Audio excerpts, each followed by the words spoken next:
Sa probinsya ng Quezon, may maitim at mabuhok na lamang dagat ang masarap daw kainin.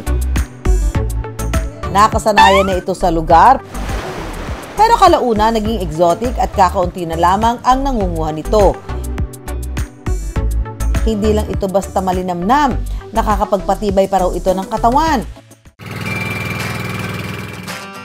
Katunayan, ito raw ang sikreto ng 63 anyos na si Lolo Abelardo. Pagbabangka, paglilinis, pagbubuhat at kung ano-ano bang trabaho. Basic lang daw yan sa tulong ng kibit. Yung kibit po, nakakalakas ng katawan. Hanggang ngayon, malakas pa din ako. Nakakapagbuhat-buhat pa talaga. Nakakapagbuhat-buhat pa ako ng mga tubig. Pag minsan, napapatagay pa din. Malakas pa. Isa raw sa magpapatunay na totoong lumalakas sa kibit si Abelardo ang kanyang asawang si Miguelia. Malaki-laki ang kain niya pagka gayon ng ulam. Tapos ay napapansin ko malakas siya. Kakabuhat ng mga bato na aming hinahakot pa yun sa kabilang kubo namin. Tapos ay nakakapagbantay pa siya magdamag sa kasi siya ay bantay dagat. Pero I wonder, saan ba nakakahanap ng di umano sikretong pampalakas na ito? Sa malalaking bato gaya nito nagtatago ang marine mollusk o kibit kung tawagin ng mga taga Quezon. Ang kibit, malaki ang papel sa ecosystem. Ang kanilang presensya ay maaaring magbigay ng impormasyon sa kalidad at kalusugan ng isang karagatan. Nakakatulong ito na mapangalagaan ang mababang parte ng dagat. Pero bukod sa pampalakas ng katawan, panalo rin daw ito kapag niluto. Para samahan tayo sa pangunguhan ng kibit, makakasama natin ang ka-wonder nating si Michael.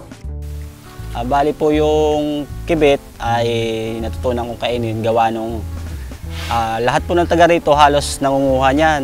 Pangunguha niyan, isa rin po sa dahilan ay wala kami halos minsan pang-ulam. Nakalakihan na raw ni Michael ang pangunguha ng kibit dahil marami raw nito sa kanilang lugar. Hello mga ka-wonder, andito tayo ngayon sa Pagbilao Grande Island at ngayon ay ituturo ko sa inyo paano manguha ng kibit. Tara, samahan niyo ako. Pero mga ka-wonder, ang pagkuha nito hindi basta-basta. Nakadikit kasi ang mga kibit sa bato. Ito, hindi mo masyadong mapapansin sa bato kasi kakulay siya nung bato. Kaya talagang kailangan tutukan mo siya ng tingin para mahalata mo siya yung kibit. Ang pagiging mangingisda pati na ang buhay niya sa isla, binabahagi rin ni Michael sa social media.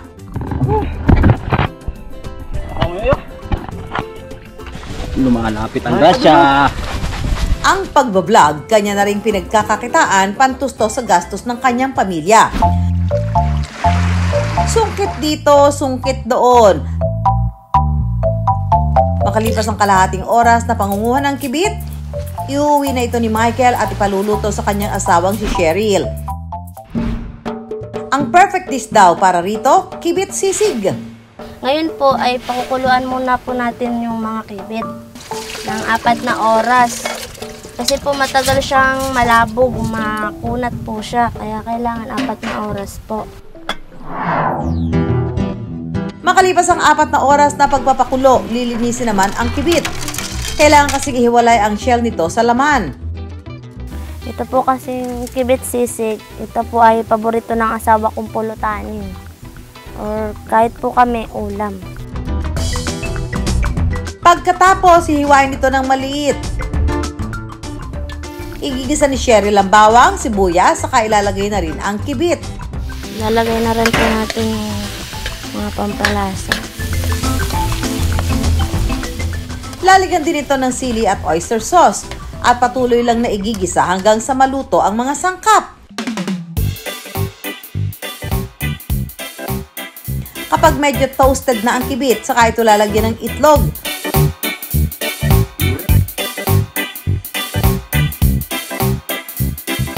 At ready to serve na ang kibit sisig.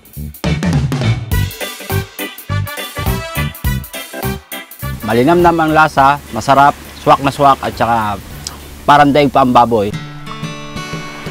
hanggat dito po kami nakatira sa tabing dagat ay patuloy po ang pagkain namin ng kibit hanggat sa mga anak ko, ituturo ko yung pagkain ng kibit at yan po ay talaga napakasarap. Pero I wonder, totoo nga bang nakapagpapalakas ng katawan ng kibit?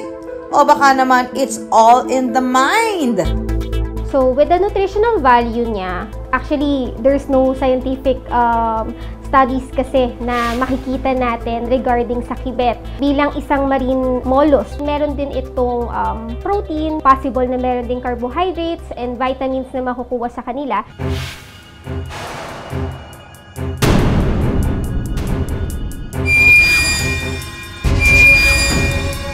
Mahaba, malambot,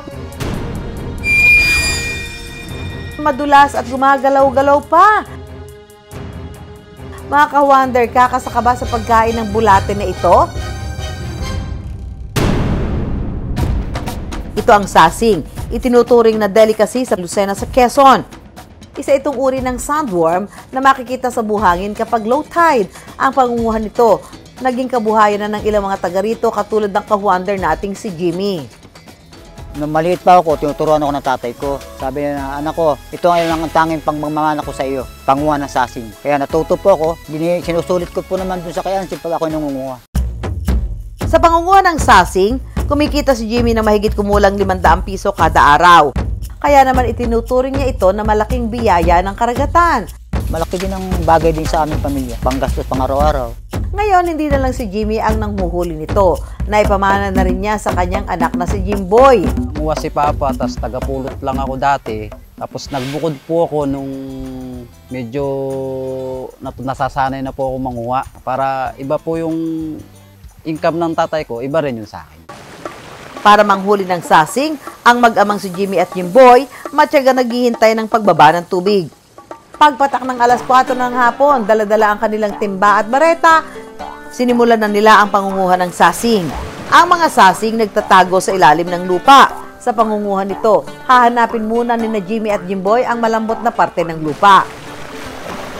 Para makuha yung sasing, bubutasan niya, tapos kukuhain sa lupa.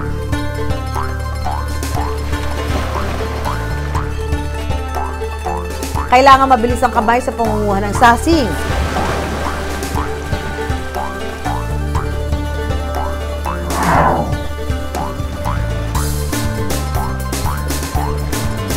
Pero dapat dahan-dahan din dahil mabilis itong maputol.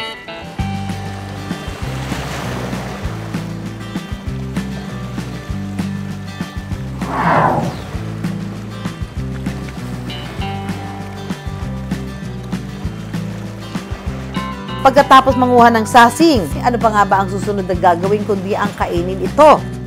Dito po sa amin, masarap ang sasing. Nakakain ng hilaw. Tutusukin, tapos puputulan mo ng dulo. Tapos yun, ihugasan mo na siya. At para kay Jimmy, the best daw ang sasing kapag kinain ng hilaw. Malat-alat pero matamis. Seafoods talaga. Napakasarap.